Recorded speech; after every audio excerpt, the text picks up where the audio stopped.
পালং শাকের রেসিপি অনেক রকম করেই তো খাওয়া হয়েছে বন্ধুরা, একবার এইভাবে ট্রাই করে দেখতে পারেন। পালং শাকের এই রেসিপিটি খেতে কিন্তু খুবই ভালো হয়। নমস্কার বন্ধুরা, অমৃতাঞ্জলি কুকিং চ্যানেলে সবাইকে স্বাগত জানিয়ে আবারও হাজির হয়েছি। তো যে সকল বন্ধুরা ইউটিউব থেকে দেখছেন তারা প্লিজ চ্যানেলটিকে সাবস্ক্রাইব করে আমার পাশে থাকবেন, ফেসবুক থেকে দেখছেন তারা পেজটাকে ফলো করে রাখবেন। পালং শাকের দারুণ একটি শাকের রেসিপি নিয়ে হাজির হয়েছি বন্ধুরা। আপনারা কিন্তু স্কিপ না করে পুরো রেসিপিটা দেখবেন, আশা করছি খুবই ভালো লাগবে। তো চলুন রেসিপি দেখে নেওয়া যাক। আর এখানে দেখুন বন্ধুরা, নিয়ে নিয়েছি আমি পালং শাক। তো পালং শাকের মানে সবজি খেতে কিন্তু খুবই ভালো লাগে, আর এখন শীতের সময়ে পালং শাক কিন্তু খেতে বেশি ভালো লাগবে। তো আমি আজকে পালং শাকে একটু অন্যরকম করে রান্নার চেষ্টা করছি।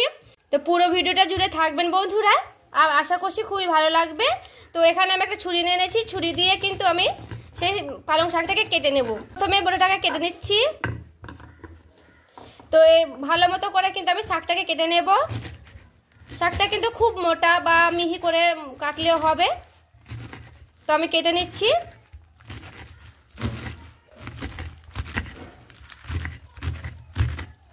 আমি একটা থালাতে এইভাবে ঢেলে নিচ্ছি। এখানে দেখুন বন্ধুরা, কটা আমি সিম নিয়েছি। তো সিমটাকেও কিন্তু আমি খুব ভালো মতো করে ছিলে নেব। দেখুন প্রথমে এই মুখটাকে নিয়ে একটু এভাবে একটু ভালো মতো করে পরিষ্কার করে নিচ্ছি। এবার দেখুন বন্ধুরা, সিমটাকে আমি একটু মিহি মিহি করে কেটে নিচ্ছি এইভাবে। দেখুন এইভাবে কিন্তু একটু মিহি মিহি করে কেটে নেব। তো খুব ভালো মতো করে কিন্তু আমি সবগুলোকে সিম কেটে নিচ্ছি। এখানে দেখুন বন্ধুরা, সিমগুলো কিন্তু খুব ভালো মতো করে কেটে নিয়েছি। দেখুন আমি একটা বড় সাইজের আলু নিয়েছি, আলুটাকে আমি কেটে নেব। আর খুব মিহি মিহি করে কিন্তু আলুটাকে কেটে নিচ্ছি। প্রথমে একটু এইভাবে কেটে নিচ্ছি, তারপরে আমি একটু মিহি মিহি করে কেটে নেব এইভাবে। আপনাদের যেমন সুবিধা হয় সেরকম কিন্তু সুবিধা অনুযায়ী কেটে নেবেন। আমি একটু মিহি মিহি করে কেটে নিচ্ছি এই আলুগুলোকে। তো খুব ভালো মতো করে কিন্তু আমি মিহি মিহি করে কেটে নেব। এখানে দেখুন দুটো আমি রসুনের পোয়া নিয়েছি। তো রসুনটাকে খুব ভালো মতো করে বেছে নেব।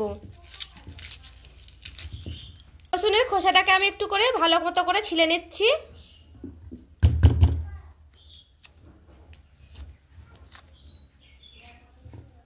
এখানে কড়াই বসে নিয়েছি বন্ধুরা। সবার প্রথমে আমি একটা মশলা ভেজে নেব।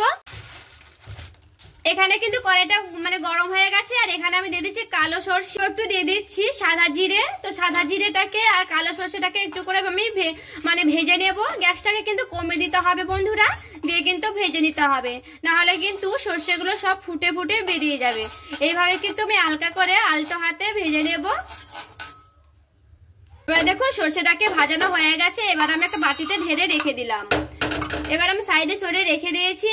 যেটা আমি সরষে আর জিরেটা ভেজে রেখেছিলাম সেটা কিন্তু আমি বেটে নিয়েছি শিলনোড়ায় খুব ভালো মতো করে। তো শেষে আমি দিয়ে দেব। এখন বন্ধুরা কটা আমি নিয়ে নিয়েছি বড়ি। তো বড়িগুলোকে সবার প্রথমে ভেজে নেব। আমি দিয়ে দিচ্ছি তেল। এবার আমি বড়িগুলোকে ভেজে নেব।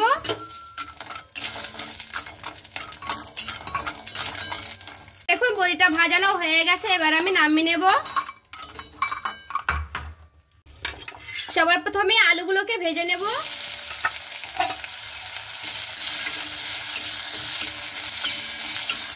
আর এখানে দেখুন আমি কিন্তু 1 মিনিটের মতো আলুগুলো ভেজে নিয়েছি।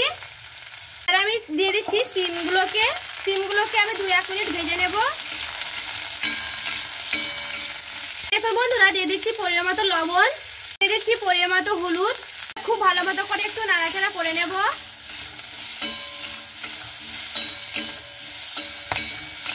কেটে রাখা শাকটাকে দিয়ে খুব ভালো মতো করে নাড়াচাড়া করে নেব।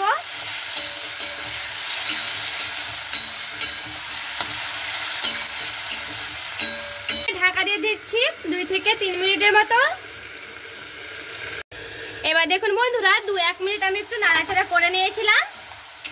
আর এই যে দেখুন এখানে কিন্তু গ্যাসটা কমে কমে একটু ভালো মতো করে নাড়াচাড়া করে নেব। আর এখানে দেখুন সেই বড়িটা নিয়েছিলাম, সেই বড়িটা এখনই দিয়ে দেব। বড়িটা দিয়ে কিন্তু একেবারে সেদ্ধ হয়ে যাবে এই জলে, আর কিন্তু জল ব্যবহার করব না। তো আমি এইভাবে কিন্তু খুব ভালো মতো করে একটু নাড়াচাড়া করে নেব। আবারও আমি ঢাকা দিয়ে দিচ্ছি কিছুক্ষণের মতো। এবার দেখুন বন্ধুরা কিছুক্ষণ পর ফিরে এলাম, আর এখানে দেখুন বড়িগুলোকে কিন্তু আমার খুব ভালো মতো করে সেদ্ধ করতে হবে। তো এখানে কিন্তু আমার বড়িগুলো সেদ্ধ হয়ে গেছে দেখুন। এবার আমি একটু করে এইভাবে মানে ভেঙে ভেঙে দেবো বড়িগুলোকে। বড়িগুলোকে ভেঙে দিলে না আধা ভাঙা হবে, তখন কিন্তু খেতে ভালো লাগবে। এই যে এইভাবে কিন্তু ভেঙে দেবো, আর ভেতর থেকেও কিন্তু খুব ভালো মতো করে সেদ্ধ হবে। তো আরও একটু ভালো মতো করে একটু নাড়াচাড়া করে নিচ্ছি। আর এই যে দেখুন বন্ধুরা আলুগুলো কিন্তু খুব ভালো মতো করে সেদ্ধ হয়ে গেছে। এবার বন্ধুরা আমি কিন্তু শাকটাকে একটু নামিয়ে রেখে দেব, তারপরে ফিরে আসছি। কড়াই দিয়ে দিচ্ছি তেল, দিয়ে দিচ্ছি কালো, দিয়ে দিচ্ছি রসুন ফাটানো, দিয়ে একটু ভালো মতো করে নাড়াচাড়া করে নেব। দেখুন নিয়ে নিয়েছি আমি একটা শুকনো লঙ্কা, দিয়ে অর্ধেক ভেঙে দিয়েছি। এবার আমি ভালো মতো করে নাড়াচাড়া করে নেব। সেই শাকটাকে এবার আমি ঢেলে নিচ্ছি খুব ভালো মতো করে। এবার আমি একটু নাড়াচাড়া করে নেব।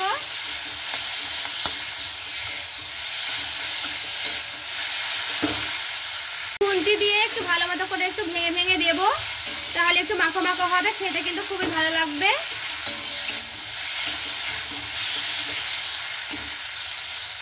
দেখুন আমি নিয়ে নিয়েছি অল্প একটু চিনি, দিয়ে একটু ভালো মতো করে নাড়াচাড়া করে নিচ্ছি।